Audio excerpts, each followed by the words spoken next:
कागुरु काल भैया पूर्वांचल की। आज बात हुई पूर्वांचल में ओम प्रकाश राजभर की सियासत की। जी हाँ, उनके बेटवा के कहां से चुनाव लड़े ही वो एकर चर्चा खूब हो रही बा। जी हाँ, बात करते हैं जरा आज ओम प्रकाश राजभर के परिवार की सियासत की।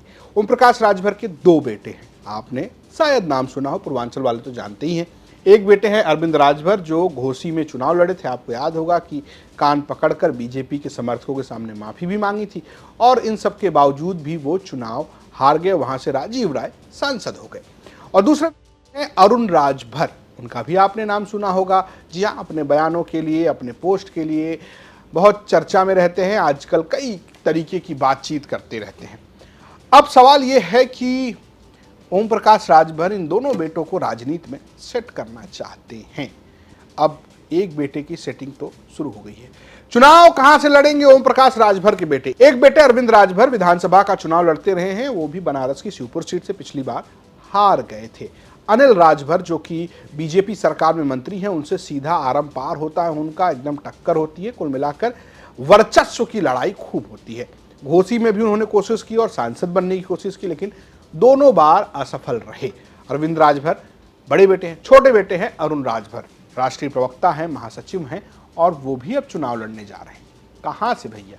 तो सीट है अतरौलिया, जिसको लेकर ओम प्रकाश राजभर ने शुरू से माहौल बना रखा है। ओम प्रकाश राजभर ने एक दिन ऐलान किया कि भैया वो लड़ेंगे अतरौलिया से विधानसभा चुनाव। हल्ला कट गया कि जहूराबाद क्यों छोड़ रहे हैं ओम प्रकाश राजभर। फिर यूपी तक से ही बातचीत में ओम प्रकाश राजभर ने यह कहा कि वो जहूराबाद से ही लड़ेंगे। जरा ये हिस्सा सुनिए। अतरौलिया से लड़ेंगे, जहूराबाद से लड़ेंगे? जहूराबाद।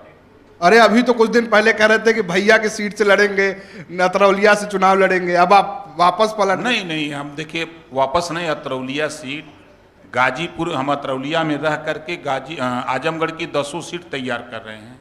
जो समाजवादी पार्टी के लोग कहते हैं कि आजमगढ़ में समाजवादी पार्टी का गढ़ मतलब यादव और मुसलमान, मैं कहता हूँ सभी जातियों का गढ़ है। वहाँ राजपूत भी रहता है, ब्राह्मण भी रहता है, यादव भी रहता है, पटेल भी रहता है, चौहान भी, केवट, मल्ला, राजभर रहता है। वहाँ सभी जातियों के लोग रहते हैं। तो आप खाली 2 जातियों का गढ़ बताते हो, तो हम सबको समेट करके आपको इतिहास देंगे। अतरौलिया भी जीतेंगे हम, ये दीदारगंज भी जीतेंगे, मेहनगर जीतेंगे, लालगंज जीतेंगे, सदर जीतेंगे, गोपालगंज जीतेंगे। आज के तारीख में 8 सीट जीतने की तैयारी मैं बना लिया हूँ अतरौलिया में रह करके। कहीं पे निगाहें, कहीं पे इशारा। चलिए, अच्छा। ओम प्रकाश राजभर जो ये जहूराबाद की बात कह रहे हैं, इसके पीछे की सियासत ये है कि ओम प्रकाश राजभर ने पहले अतरौलिया की बात कही, जनता लग गई कि भैया अब ओम प्रकाश राजभर खुद अतरौलिया से लड़ेंगे। यहां तक कि विवाद मच गया। उनके भैया, जिनको भैया कहते हैं, संजय निषाद, वो नाराज हुए क्योंकि वो उनकी सीट है। संजय निषाद के पार्टी के विधायक हैं आजमगढ़ की अतरौलिया सीट से। तो वो कह रहे हैं कि हम अपनी सीट क्यों दे देंगे ओम प्रकाश राजभर को लड़ने के लिए। दोनों एक ही गठबंधन में है, एनडीए में है। लेकिन अब असली खेल खुलकर सामने आ रहा है। अरुण राजभर का कहना है कि एनडीए से अतरौलिया सीट पर वो प्रत्याशी होंगे। जी हां, अरुण राजभर का बयान चर्चा में है कि एनडीए के प्रत्याशी के तौर पर अरुण राजभर अतरौलिया सीट से चुनाव लड़ेंगे। वहीं इसको जो सहमति दी है ओम प्रकाश राजभर ने। ओम प्रकाश राजभर ने इस बात की पुष्टि की है कि सुभाषपा का ही कैंडिडेट, एनडीए का कैंडिडेट होगा अतरौलिया सीट पर। जरा उन्हें भी सुन लीजिए। अतरौलिया में चर्चा अरुण राजभर की भी लड़ने की है, क्या है ऐसा कुछ अभी? देखिए, 1.5 साल से हम लोग वहाँ गांव कोई पूर्वा नहीं बचा है कि हम लोग न किए हों। और अतरौलिया ही नहीं, आजमगढ़ की 10 सीट पर इस समय हम लोगों ने अपना फोकस ठीक ठाक कर लिया है। बीजेपी भी काम कर रही है और पार्टियां भी अपना काम कर रही हैं। लेकिन आज हम लोग आजमगढ़ में टारगेट ये बनाए हुए हैं कि कम से कम हम लोग आज के तारीख में चुनाव हो जाए तो 6 से 7 सीट जीत जाएंगे। तो क्या है ये अतरौलिया की सियासत और क्यों अतरौलिया पर फोकस कर रहे हैं? दरअसल आजमगढ़ की ये वो सीट है जहां पर निषाद वोटों के साथ साथ राजभर वोटों की संख्या भी अच्छी खासी है। आजमगढ़ की 10 की 10 सीटों पर बीजेपी चुनाव हार गई थी पिछली बार। ऐसे में सीट जो है बीजेपी की मुफीद नहीं है। बीजेपी यहां पर अपने सहयोगियों को टिकट देती है, जैसे पिछली बार अतरौलिया में निषाद पार्टी को दिया गया। अब निषाद पार्टी के विधायक तो जीत नहीं पाए, तो इस बार जो है ओम प्रकाश राजभर उस पर अपना दावा ठोक रहे हैं और कोशिश कर रहे हैं कि जो बीजेपी का वोटर है, यानी कि जिसे अपर कास्ट कहा जाता है वो वोटर, और साथ में ओम प्रकाश राजभर का अपना वोटर जुट जाए और उनके जो छोटे बेटे हैं अरुण राजभर यहां से विधायक हो जाए। लेकिन इतना आसान नहीं। आजमगढ़ की अतरौलिया सीट संग्राम सिंह यादव की सीट है। यहां से समाजवादी पार्टी के विधायक हैं डॉक्टर संग्राम यादव।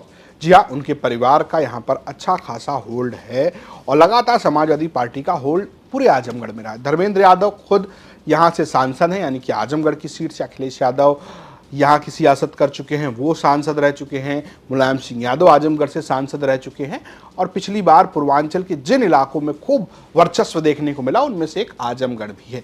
तो अरुण राजभर विधायक बनने का सपना तो देख रहे हैं, लेकिन उनके लिए सियासत आसान नहीं है। जहूराबाद की सीट जो है वो एक मुफीद है, हालांकि वहां पर भी समीकरण इतने आसान नहीं है ओम प्रकाश राजभर के लिए, क्योंकि वहां पर अंसारी जो है अब वो दूसरी पार्टी के साथ है और पिछली बार वो सपा गठबंधन से चुनाव जीते थे और इस बार वो बीजेपी गठबंधन में। एक और सीट की खूब चर्चा होती है, वो है मऊ सदर। मऊ सदर की सीट पर माहौल जो है वो बिल्कुल ही टाइट है। वहां से पिछली बार सुभाषपा के विधायक जो मुख्तार अंसारी के बेटे अब्बास अंसारी लड़े थे, अब वो समाजवादी पार्टी के दफ्तर में नजर आते हैं। और तो और भैया, आपको पता है कि पियरका चचा कह चुके हैं कि मेरे विधायक नहीं है, सपा के कोटे से आए थे, सपा में ही चले जाएंगे। तो मऊ सदर से भी बड़ी चर्चा है, लेकिन वो अपने बेटे को लड़ाने के बजाय चर्चा ये है कि ब्रजेश सिंह को वहां से चुनाव लाया जा सकता है। मलहनी की सीट पर भी ओम प्रकाश राजभर दावा ठोक रहे हैं। 32 सीटों पर दावा उन्होंने ठोक दिया और वो कह रहे हैं कि बीजेपी से 32 सीटें मांग रहे हैं। अब क्या उन्हें बीजेपी 32 सीट देगी, और खास बात ये कि क्या अतरौलिया की सीट उन्हें मिल जाएगी, और अतरौलिया मिल भी जाएगी तो क्या वो जीत पाएंगे। बेटे की सेटिंग की तैयारी तो है, लेकिन क्या बेटा राजनीति में विधायक बनकर सेट हो पाएगा, इस पर आपकी राय चाहिए होगी। इससे पहले बेटों की सियासत खराब हो रही है, खासकर जब आप गठबंधन की सियासत देखेंगे, क्योंकि संजय निषाद के बेटे लोकसभा का चुनाव हार चुके हैं। ओम प्रकाश राजभर के बेटे भी 2 बार चुनाव हार चुके हैं। आप अपनी राय में कमेंट बॉक्स में जरूर दें। स्टोरी भेजी थी लखनऊ से हमारे सहयोगी समर श्रीवास्तव ने। पूर्वांचल की बात भी हम लगातार पूर्वांचल की सियासत आपको समझाते रहेंगे। देखते रहिए यूपी तक। नमस्कार। जब आप टिकट बांटने की बात करते हैं तो ज़्यादा वक्त नहीं गुजरा, आप बोलते थे कि पूरे सहारनपुर की 7 की 7 सीटें मैं दूंगा, मैं बांटूंगा और 7 की 7 सीटें मैं कांग्रेस पार्टी को के लिए लड़ाऊंगा। क्या अभी भी उसी स्टैंड पर है? कांग्रेस? हाँ। मैं तो अपना इस्तेमाल ही नहीं करता हूं, मैं कांग्रेस इस्तेमाल करता हूं। कांग्रेस जो कांग्रेस की वो होगा, ये कांग्रेस का मजबूत जिला है और सब कांग्रेस की सीट यहां लड़ेंगी। 2017 में 5 नहीं लड़े थे क्या हम? 2017 में तो अखिलेश जी मुख्यमंत्री थे, तब भी तो मैं 5 ही लिए थे, तब तो मैं एमपी भी नहीं था। तो इसमें आश्चर्यचकित करने वाली तो कोई ऐसी बात नहीं है जो मैंने बोल दी है। इसमें कोई आश्चर्यचकित करने वाली बात नहीं है। अखिलेश जी मुख्यमंत्री थे, मैं कुछ भी नहीं था। 5 लिए थे हमने, 5 लड़े थे, तो अब के लड़ दूंगा तो कौन सी बड़ी बात होगी? तो 5 लड़ेंगे या 7 लड़ेंगे? नहीं, 5 ही लड़ेंगे। 5 ही बोला था मैंने, 5 ही लड़ेंगे। अब लड़ेंगे इंशाल्लाह। मतलब सहारनपुर की 5 सीटें कांग्रेस पार्टी ही लड़ेगी। हाँ, तो क्यों? पहले भी लड़े थे भाई। 2017 में जब थे तब भी लड़े थे, अब भी लड़ लेंगे। उसमें कोई आश्चर्यचकित करने वाली बात थोड़ी है। तो आशु मलिक को इस बार आप जिताने की कोशिश करेंगे? किसको? आशु मलिक को। देखिए, मेरा से आशु मलिक, आप पता नहीं आशु मलिक को क्यों मेरे साथ जोड़ते हैं। कोई मेरा वहां मेरा कैंडिडेट है, 47,000 वोट से जीता हूं मैं वहां से, और इनकी मुखालफत के बाद जीता हूं, कोई इनकी माफकत के बाद नहीं जीता हूं। मैंने कहा मैं मुनाफिक नहीं हूं। अगर मैं मुखालफत करूंगा तो ओपन करूंगा, ओपन कह रहा हूं कि नहीं लड़ाऊंगा, मेरा कैंडिडेट लड़ेगा। मैं कोई ऐसा नहीं हूं कि आप मेरे साथ रहेंगे और मेरी पीछे से काटेंगे, नहीं। इमरान मसूद है मेरा नाम। मैं किसी की मुखालफत पीछे नहीं करता हूं। मुझे जो करना है फ्रंट पे करूंगा, पीछे कुछ भी नहीं करूंगा। तो इस बार आप क्या करेंगे? मेरा कैंडिडेट लड़ेंगे, 5 लड़ेंगे ना, कहता हूं मैंने, 5 लड़ेंगे मेरे, और कोई आश्चर्यचकित करने वाली बात नहीं। पिछली बार भी लड़े थे 2017 में भी, अब के भी लड़ेंगे। इसमें कोई ऐसा वो नहीं है।